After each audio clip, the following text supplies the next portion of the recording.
Goofy! Kingdom Hearts 1 starts with Sora, Riku, and Kairi deciding that they've had enough of this tropical paradise and that they want to grow up in a real world with jobs and disappointment. They build a raft and gather supplies while Sora discovers a handsome flasher in his childhood cave who tells him he's dumb and he'll always be dumb. Loser! You're a loser! They continue building the raft and having awkward teenage conversations until... Oh no. One night there's a big old storm that could potentially mess up that terribly built raft. What? Sora leaps from his bedroom window, leaving Supper and a mother who will never be mentioned again behind. Sora makes it to the island, discovering a prolapsing shadow anus in the sky, weird spooky gremlins, and a Riku who has chosen to bathe in the stinky darkness. Sora reaches out to Riku before he vanishes, leaving a giant novelty key-shaped club in his hands. Going back into the cave, Sora finds a ghostly Kairi, who, having not taken her Flintstone gummies like she was supposed to, literally fades into the ether. Oh no. The world appears to have been reduced to stanky-ass darkness, leaving Sora to defeat the Evanescence album cover and get unbirthed into the aforementioned shadow anus in the sky. Also, whilst all this was happening, we see wacky Disney shenanigans. Michael Mouse has vanished to do some bullshit, leaving Donald Duck, Goofy the Sentient Dog, and their slave dog Pluto to, quote, find the key. Using Satan's greatest creation, they use the gummy ship to travel to the world Traverse Town, where Sora has also ended up. After exploring the cosmic gas station, he finds out that... Oh no. The Shadow Gremlins are also here, and even worse, Leon Skullheart is here to take his lunch money.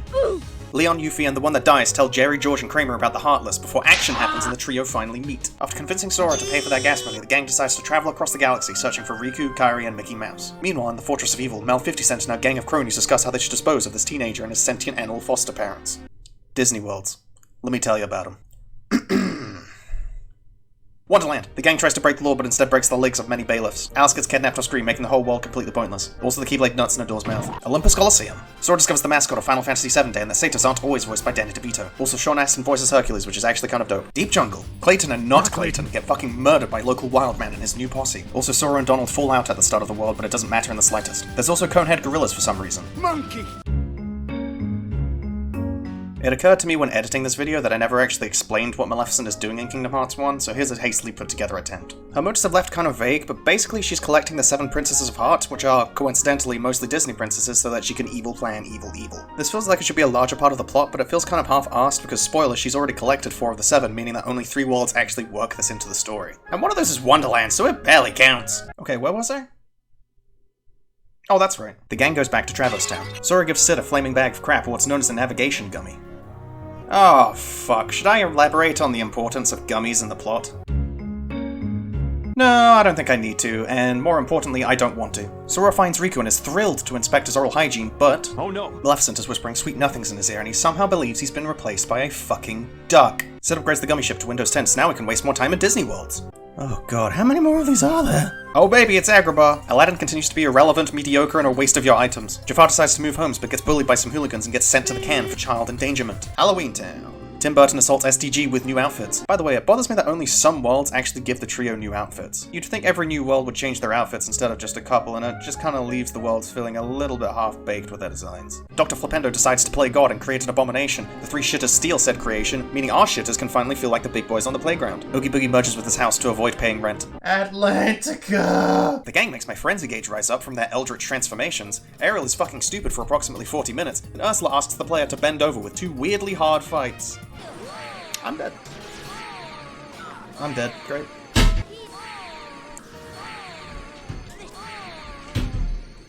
What do you want from me? Also, King Triton knows about other worlds. This is far less important than you think it is. Monstro! Do you think Geppetto isn't fertile? Anyway, the gang finds Pinocchio in Monstro's holes, but... Oh no. Riku is teaching him to vape and use naughty words. Riku then proceeds to run away for the 3rd time. Time to run around a dumb maze for 20 minutes. Pinocchio gets double-vored by the gas station sushi that Monstro ate. Upon disposing of the worms, Friar, Leela, and Bender return Pinocchio to his non-biological father! Before Monstro decides that this world was long enough and spits everyone out. Neverland! It's supposed to be Neverland, but it's really just a boat, let's be honest. Dora, Gonald, and Sufi find that Kairi really needs her insulin. Riku says nuh-uh before summoning DeviantArt Sora, who is promptly murdered. Riku and Kairi's soon-to-be corpse leave while Peter Pan harasses a traumatized amputee and will never be brought to justice. This is the most important the Disney Worlds will ever be. Thanks, Nomura. What about 100 Acre Wood? I literally forgot about it when writing the script, so it's probably not important. The gang arrives at Hollow Bastion, the place where Kairi grew up. This is far less important than you think. After making an injured beast watch him do a moderately cool backflip, Riku decides to destroy Sora in an epic tweet storm, revealing that he was just the delivery boy for his pepperoni pizza, exposing him and stealing the Keyblade. Donald and Goofy choose to be traitorous cretins and abandon Sora because Mr. Mouse's instructions were incredibly vague and telling them not to go with the clearly evil one was too difficult. After around 10 minutes of running around with his trusted Furcon attendee, Sora finds the new gang before bringing up Riku's embarrassing Twitter history. Donald and Goofy realize that Riku is cringe and Sora is based, causing them to rejoin Sora along with Sora yoinking his rightful property back. Sora claims that his friends are his power, when in reality his power is the big stick he hits people with. Riku cries and runs away for the 5th time. He eventually runs into Flash Gordon, who tells him that if he lets him touch him in his special place, he'll be filled with great power. And come! Maleficent tries to stop Dog, Duck, and Doofus, but is ultimately overcome when Riku uses the ancient British technique of stabbing the shit out of her. Riku uses a voice modulator to hide his voice cracks and claims to be Ansem, the guy we've been hearing about through journal entries over the course of the game. I probably should have mentioned Ansem at some point. Oh well, let's do it now. Basically, Ansem was a scientist who was super interested in the science of the Keyblade and the Heartless and eventually found a way to create a different type of Heartless called Emblem Heartless. This is far less important than you think. His fate is left ultimately unknown after a certain point, but the general assumption was he turned himself into a pickle and kinda just went nuts. Eventually, he somehow lost his physical body and was reduced to a potato sack of his former self. He then possessed Riku when he was at his lowest point, given that Riku had been beaten at least 4 to 5 times by his intellectually challenged best friend. He's also seeking darkness, despite the fact that darkness is fucking everywhere. Anyway, during all of this nonsense, Kairi is revealed to be the 7th Chaos Emerald. I mean Princess of Heart, meaning that Kairi's relevance in the plot is relegated to being a fucking MacGuffin. Ansem tells Sora that Kairi's heart entered him when her ghost form flew through him, I think? This part was always kinda iffy and unexplained, so I'm kinda just going on what I think happened. Regardless, Ansem tries to introduce Sora to his favorite juicing tool before Sora whacks him with his blunt object, causing Riku to cry and run away for the 6th time. Plagued with the toughest puzzle he's ever encountered, Sora decides that the only solution is ending it all, conveniently releasing Kairi's heart in the process. Kairi attempts to save Sora's corpse from being sent to the Sunny Dimension, but it's too late, he's already become a Heartless. After approximately 2, maybe 2.5 minutes of being a Heartless, Kairi infects Sora with cooties, thus dispelling the darkness. After this, lots of dialogue happens, with the only really important stuff being that after Bart, Lisa, and Homer defeat Ansem, the worlds will no longer be linked and they'll never see the Traverse Town gang again. And it's still less important than you think. The final world is the end of the world. Why isn't it called the end of the worlds? It's literally the end of multiple worlds, like the Remnants. This always fucking bothered me. Anyway, after returning to Destiny Islands, as the first world, by the way, Ansem tells them that the darkness is dark and the lightness is light. They fight until Ansem takes the gang to a black backdrop because the budget ran out and points out a cool looking door that is Kingdom Hearts.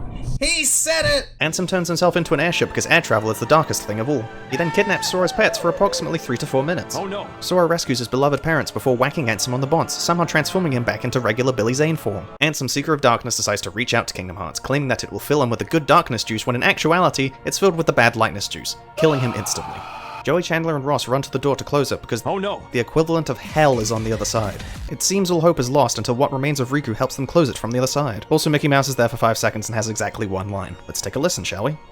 Now, Sora, let's close this door for good. Sure hope that BA got paid well. Also, Mickey has a Keyblade too. This is important. The door closes, leaving Itchy and Scratchy in hell while the trio get to celebrate having not really accomplished much other than just killing a lot of villains. Also, Kairi is here for some reason, having been revitalized from having her medication returned. By defeating Ansem, all the destroyed worlds return to normal, including Destiny Islands. For some reason, Kairi is immediately teleported there, leaving the Greasome Threesome on their own once more. Sora, Donald, and Goofy continue to travel together in hopes that they'll find Mickey and Riku despite the fact that they're clearly trapped in Tartarus right now. The game ends on a positive note, leaving plenty of paths for the series to move forward with. Also, Camp Blackula is here. Oh no.